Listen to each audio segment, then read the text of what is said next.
समय की बात है। लक्ष्मणपुर गांव में रामलाल बहुत अच्छे खिलौने बनाता था।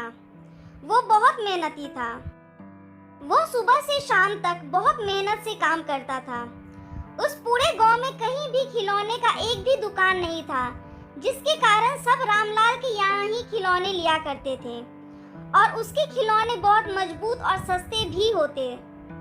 उसने अपनी मेहनत से एक छोटा सा दुकान जैसा खोल लिया, जहां वो हर तरह का खिलौना बेचा करता था। एक दिन की बात है, सुंदर नाम का एक आदमी उसकी दुकान पे आता। वो रामलाल से बोलता है, क्या बात है रामलाल भैया, कैसे हो? आपके यहाँ तो बड़ी भीड़ रहती है। अच्छा सुने, मुझे 2 खिलौने वाले कार और एक लट्टू दे दो। अरे नहीं सुंदर, बस यही अपना काम है। रुको मैं अभी देता हूँ। जैसे ही रामलाल खिलौने लेने गया, सुंदर की नजर पैसे के डब्बे पे जाती है। सुंदर खिलौने लेके पैसे रामलाल को देता है। छुट्टी ना होने की वजह से रामलाल बोलता है, सुंदर, इतने छुट्टे तो मेरे पास नहीं है। रुक, मैं नजदीक के दुकान से देख के आता हूँ। इसे रख। रामलाल छुट्टे लेने चला जाता है। डब्बे में इतने सारे पैसे देख के सुंदर के मन में लालच आ जाता है। बाप रे, इतने सारे पैसे!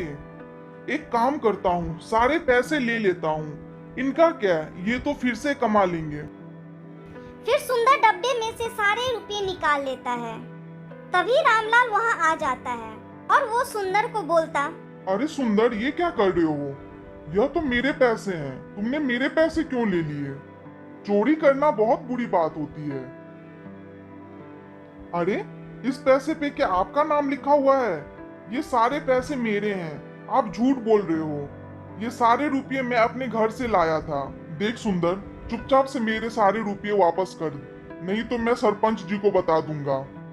हाँ हाँ ठीक है, आपको जिसके पास भी जाना है जाओ, मुझे किसी से डर नहीं लगता। रामलाल मन ही मन में सोचता है, ये मैं नहीं कर सकता। इसकी उम्र ही क्या है अभी, बहुत छोटा है ये और नासमझ भी। अगर ये बात पंचायत तक पहुंची तो इसका भविष्य खराब हो जाएगा। ठीक है सुंदर, अगर तुमको लगता है कि ये तुम्हारे ही पैसे हैं तो तुम ही इस पैसे को रख लो, मुझे नहीं चाहिए। फिर सुंदर वहां से सारे पैसे लेके चला आता है।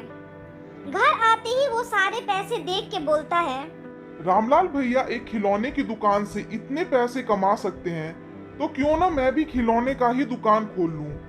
फिर मैं सबसे पहले अपने लिए एक बंगला बनवाऊंगा।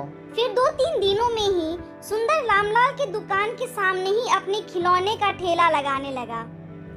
वो जोर जोर से चिल्ला के लोगों को बुलाने लगा, लेकिन एक भी ग्राहक उसके दुकान की तरफ देखता भी नहीं, क्योंकि रामलाल बहुत सालों से खिलौना बेच रहा था। सभी उसकी दुकान पे ही खिलौना लेते थे। देखते देखते सुबह से शाम हो गई और शाम से रात। रामलाल के यहाँ पूरे दिन भीड़ लगी रही, लेकिन सुंदर का एक भी खिलौना नहीं बिका। वो थक हार के चुपचाप बैठा रहा।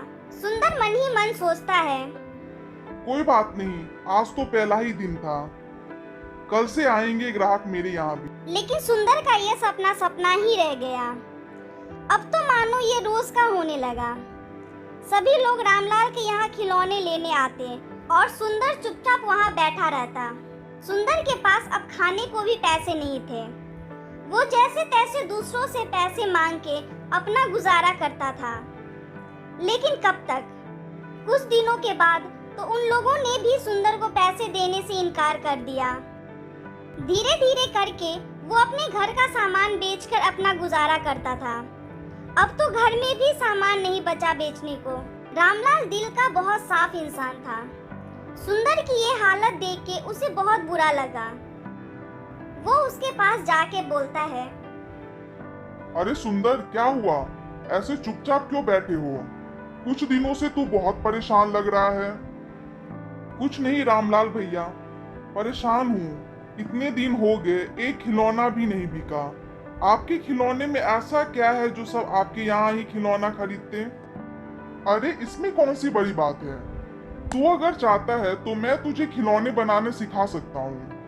अगर खिलौने अच्छे और मजबूत होंगे तो तुम्हारे यहाँ भी लोगों की भीड़ लगेगी। मैंने आपके साथ इतना बुरा किया फिर भी आप मेरी मदद कर रहे हैं, आप मुझे माफ कर दीजिए। सुंदर को अपनी गलती का एहसास होता है।